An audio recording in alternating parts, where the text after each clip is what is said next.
Você está ouvindo o podcast da Genial Investimentos. Fala pessoal, bom dia. Começamos aqui mais um Morning Call. Nesta segunda-feira, dia 26 de junho, eu sou o Felipe Vilegas, estrategista de ações da Genial Investimentos. Bom pessoal, nesta segunda-feira, tanto os mercados europeus quanto os futuros norte-americanos estão em queda devido às preocupações com o crescimento econômico global, as condições de política monetária e após as oscilações anteriores relacionadas aos riscos de uma tentativa de levante armado na Rússia. Sobre esse último tema, a incerteza geopolítica aumentou neste final de semana devido a uma tentativa de motim pelo grupo mercenário russo Wagner, mas a reação aí dos investidores até o momento tem sido contida diante aí desses últimos eventos. Sobre crescimento econômico, pessoal, é importante dizer que na semana passada a gente teve altas recentes das taxas de juros na Europa, com o mercado estimando maior necessidade de uma política monetária contracionista, porém, nesta segunda-feira a gente teve o IFO, que é um indicador econômico super importante da Alemanha, ele que revelou que o índice de perspectivas de negócio acabou piorando para o nível mais baixo do ano, o que acaba então gerando aí pressões sobre o mercado, é aquilo que a gente sempre vem comentando com vocês, o quanto que essa política monetária mais contracionista já está ou não pesando aí sobre a atividade econômica, algo que a gente ainda não teve uma sinalização muito eficaz, mas aos poucos aí elas vêm surgindo, tá?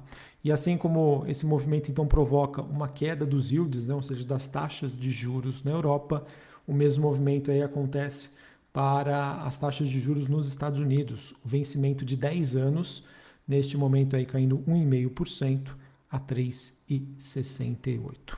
Sobre as movimentações de hoje, pessoal, na Europa nós temos Bolsa de Londres caindo 0,19%, Paris na França na contramão subindo 0,07%, Frankfurt na Alemanha queda de 0,26%. Futuros norte-americanos, S&P caindo 0,10%, Dow Jones caindo 0,04% e a Nasdaq caindo 0,18%. Na Ásia, a gente teve um dia de forte queda para a Bolsa de Xangai, queda de 1,5%, Bolsa de Hong Kong caindo 0,51% e a Bolsa japonesa fechou em baixa de 0,25%. Sobre as commodities, pessoal, hoje nós temos o petróleo WTI negociado em Nova York, ele que está subindo 0,30 na faixa ali dos $70 o barril. Essa leve alta acaba acontecendo aí depois dos ganhos da semana passada de 1,5%, à medida também com que os investidores seguem avaliando aí potenciais de maior turbulência para a Rússia, ela que é um dos maiores produtores aí de petróleo da OPEP+. Então, com essa sensação, aí, com esse risco geopolítico, isso acaba impactando aí bastante sobre as perspectivas de oferta do produto, menos oferta, demanda constante, os preços tendem a subir. Quando a gente olha para a movimentação aí dos metais industriais na Bolsa de Londres, o cobre avança 0,46, níquel caindo 1,93, ou seja, não temos uma direção única, e o minério de ferro na China segue aí, operando aí próximo do 0 a 0, tá? Um mercado que segue aos poucos aí antecipando uma nova rodada de estímulos na China, ao mesmo tempo que dados de crescimento econômico não estão convergindo aí para esse mesmo sentimento de que a demanda vai subir. Beleza?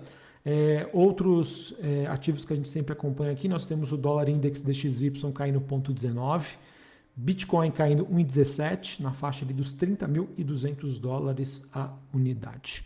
Bom, pessoal, sobre o Brasil, a gente vai ter nesta segunda-feira o Banco Central Brasileiro divulgando aí a primeira pesquisa semanal com economistas, o famoso, no caso, Boletim Focus, após a reunião aí do Comitê de Política Monetária Copom, que aconteceu na última quarta-feira, ele que acabou mantendo aí a Selic em 13,75, surpreendendo sobre o tom aí do comunicado que foi adotado. Na ocasião, o Copom ele abriu a possibilidade aí por um corte de juros, mas acabou não acontecendo uma sinalização explícita, o que acabou gerando aí diversas críticas por parte do governo e também acabou sendo precificado aí pelos investidores.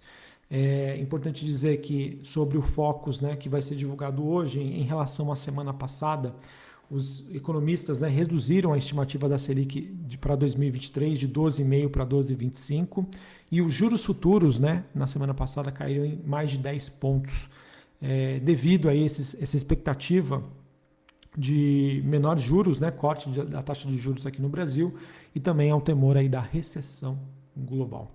A curva de juros, né, que aumentou aí a sua precificação para um corte da Selic no mês de agosto, mesmo após aí o comunicado aí do Copom, que não deu nenhum sinal iminente aí de alívio monetário.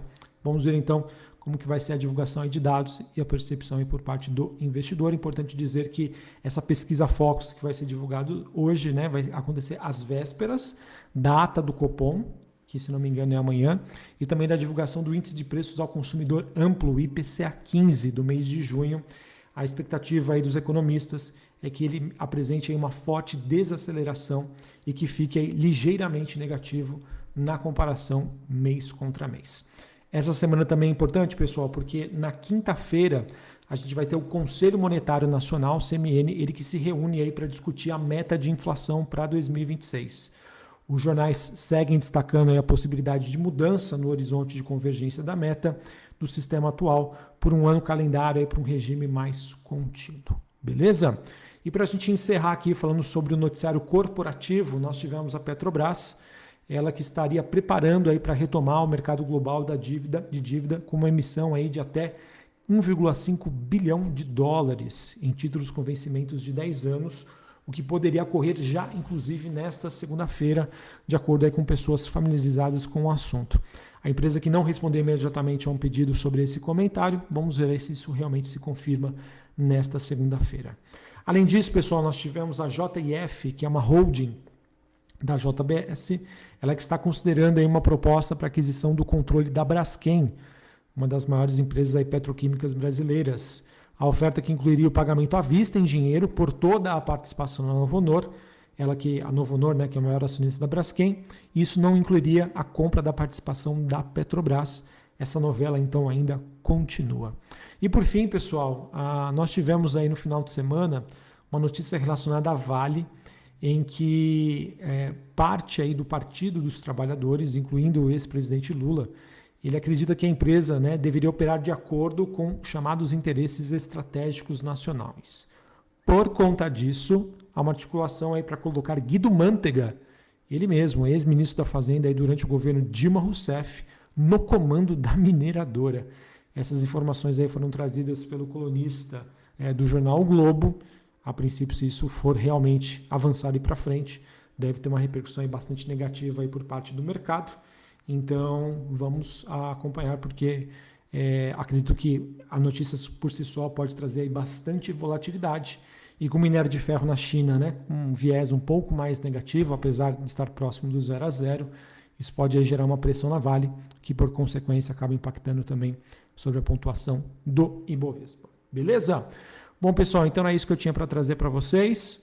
Os mercados, né, fazendo aí reajuste diante aí dessa nova divulgação desse dado, principalmente da Europa, em relação à atividade econômica.